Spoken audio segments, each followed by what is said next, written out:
our boy has seen the light of Path of Exile. And this light, unironically, is beating up Diablo 4 and taking its lunch money. But that's great. I've got a problem. I'm an unwashed, disheveled mess. My house needs to be cleaned, and I've ate nothing but fast food for, well, let's be honest, like 3 years. But let's just say the last Yeah, that seems pretty okay in my opinion. week.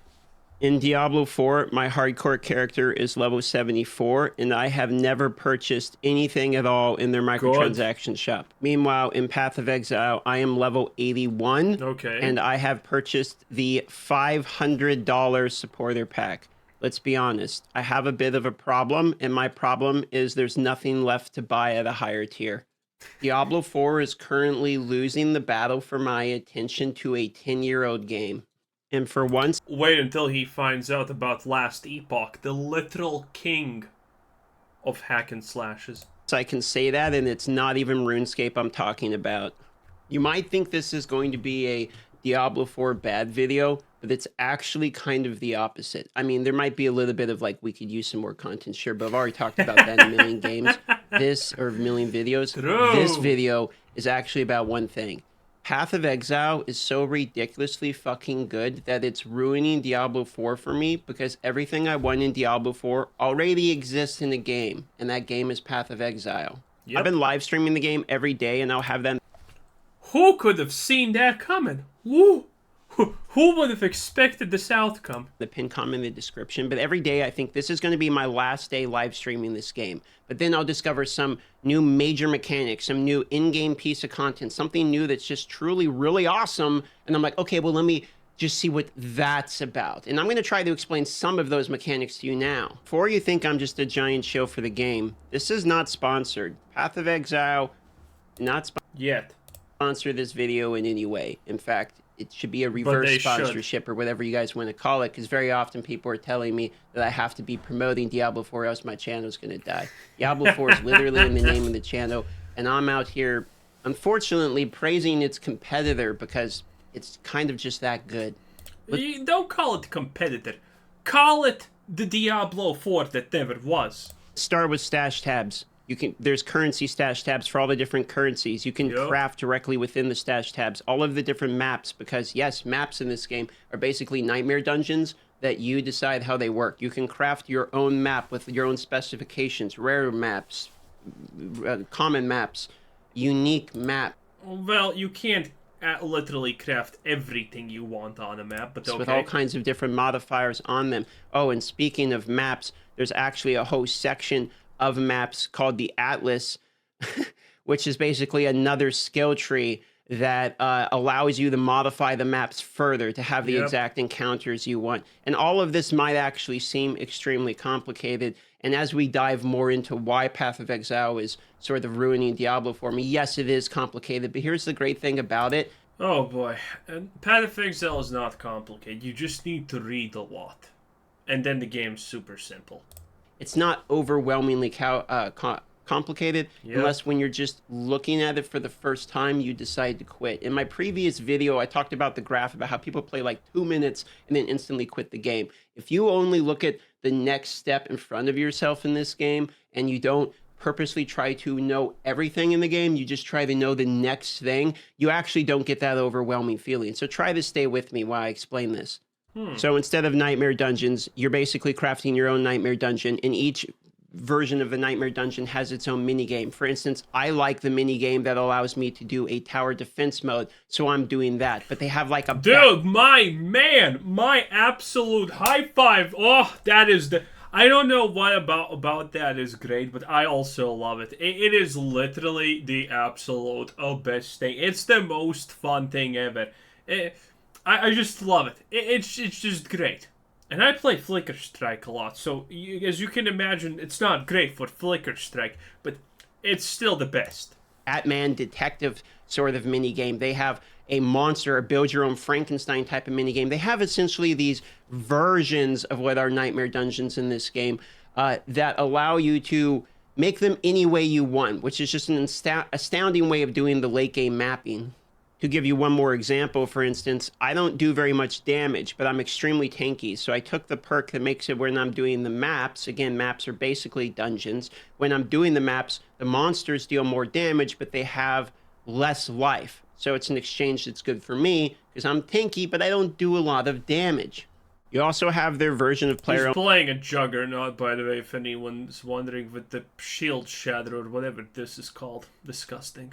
Housing in this game. It's called a hideout that, guess what, you can fully optimize however you want. I have my own map station, which is basically the Nightmare Dungeon teleporter I can go to. Yep. I have my own crafting station. I have place I can buy and sell all of the goods I want. I can hit edit right here and go and put down all of the different vendors. I can have all of my different cosmetics if I want it to look like whatever I want. And even if you can make a penis in the ground if you like.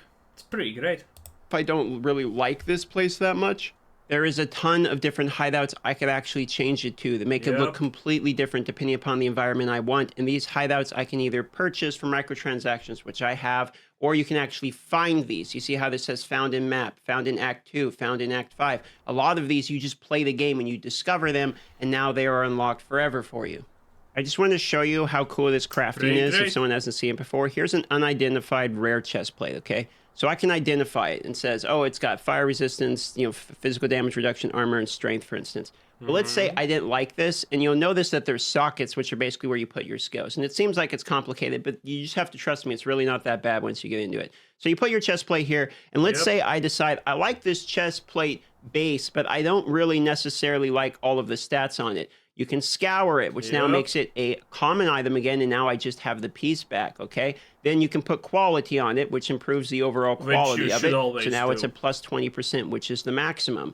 Then I could roll it rare if I wanted to see, oh, I got a good rare or a bad rare. If I didn't like the rare I got, now I can re-roll this rare again in order to try to get a rare one I like. Now I get a rare piece that I really like. Let's say 31 code resistance, okay? But I didn't actually get on that code resistance. I didn't get other modifiers for magic. So now I can add additional modifiers onto it. So it has armor and code resistance, which are both quite good. Then let's say, wow, now I have a good rare item, but I want to upgrade it to, or a magic item, but I want to upgrade it to rare. So now I can use this, and now it is a actual rare item. It goes from blue to yellow. So let's say I like that, but then I want my own stat on it, so I can take it to the crafting bench, and I can put, you know what, I think I'm going to put maximum life on this guy. So I was able to craft a piece of gear that feels amazing, that basically has everything I want on it. And if it doesn't have the ability for me to actually have the colored skills that I want because skills match a color socket, I can go in here and I can reforge the number of sockets. Thankfully, they're going to get rid of this dumbass mechanic in PoE 2, though. I can reforge the color of the sockets are not a cool mechanic. Well, they're kind of technically cool-ish, I guess. But it's not a fun mechanic when you actually learn how stupid technically it is. Okay. Basically, what I'm trying to explain to you, it's probably overwhelming if you are a Diablo person and don't understand what I'm talking about. What I'm trying to say to you is Path of Exile has everything that I wanted out of Diablo 4, which is easy to search stash, tons of repeatable... Hey, there's the reason I said Diablo 4 you just need to copy what Path of Exile is doing, and we're absolutely cheeks, okay? But they didn't do that. In-game content, and I can customize it the way I want.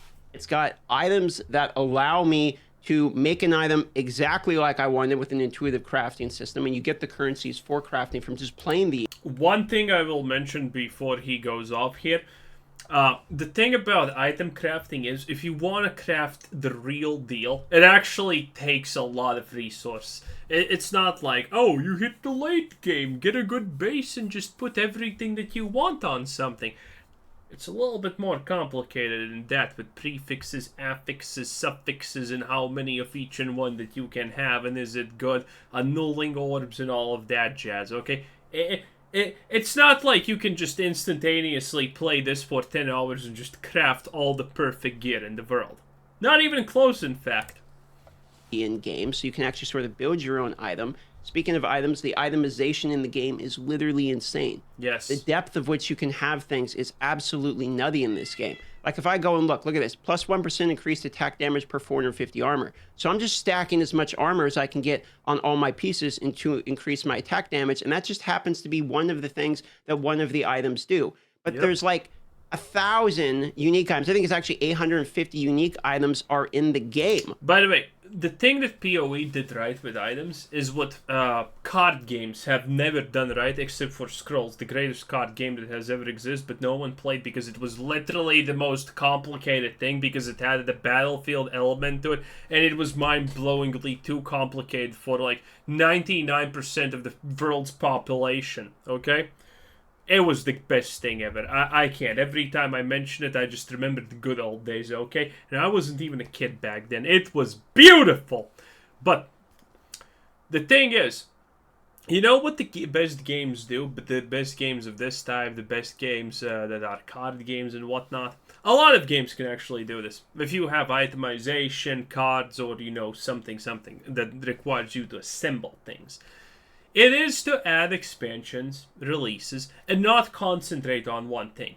Because Path of Exile is not at any point concentrating, oh, we're gonna make a new expansion, and every single item is gonna be like, I don't know, like some kind of tribal build in Magic, or, you know, like, I don't know, bees in Yu-Gi-Oh! Or something like that. It's not that. They're just adding interesting items. They're not adding items and stuff in the game with the idea, oh, this is gonna work with this thing. We're literally adding it here. And this is, for example, what Diablo 4 does. They won't add random items. They add items to further build on things that they have already decided that people should build on. PoE doesn't do that. Scrolls did not do that. They added good items, good cards, and stuff like that, and people were allowed to figure it out for themselves. And this is this is the big thing that PoE does extremely right. They don't add items to just boost already existing stuff. They add items that are cool and let people figure it out how that's gonna work for themselves. And so there's all kinds of different ways you can build this.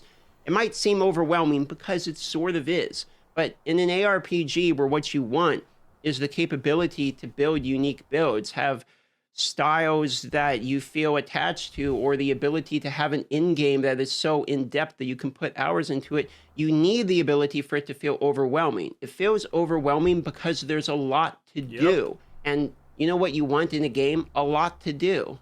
Even the healing potions in this game have their own abilities. You can modify your healing potions to have different bonuses. Okay, I'm gonna just say this outright. The fact that you can do this crap for the potions is stupid. Everyone's just a piano player in PoE, you know? You train your piano hand to do this. Yeah, that's what every PoE player does.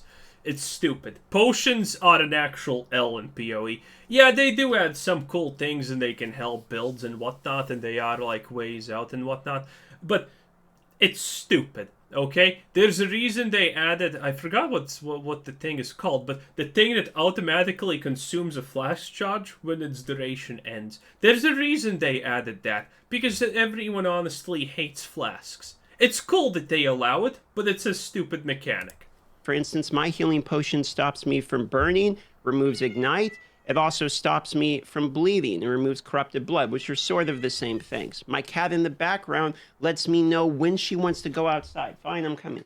Same. I'm sorry I haven't made the video on Diablo in like 3 days. It's because this game has continually been sucking me in. The more I play this game, the more I uncover. And Bro, for $500, this game better suck you off. Every time I uncover something, there's another thing telling me, well, did you try this yet? And most of the time the answer to that is no, I haven't tried this yet. Which is an amazing thing for a game like this because there's so much content to absorb. I could play this for a very long time. So if you've been wondering where I've been the last few days and why I haven't uploaded, it's because I've been playing Path of Exile, a 10-year-old ARPG that is actually just a phenomenal game. I mean, I understand why people were talking about this, and I wanted to make a video shilling for the game for a moment because I think you might actually enjoy it. If you've played Diablo 4, you're waiting for Season 2 because you're bored, you're like me, you might actually end up having a higher level character in Path of Exile by the time Season 2 comes out than your Diablo 4 character, because you might get sucked in just as bad as I did.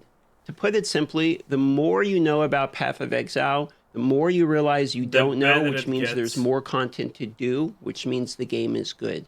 AKA, the game continues to get better.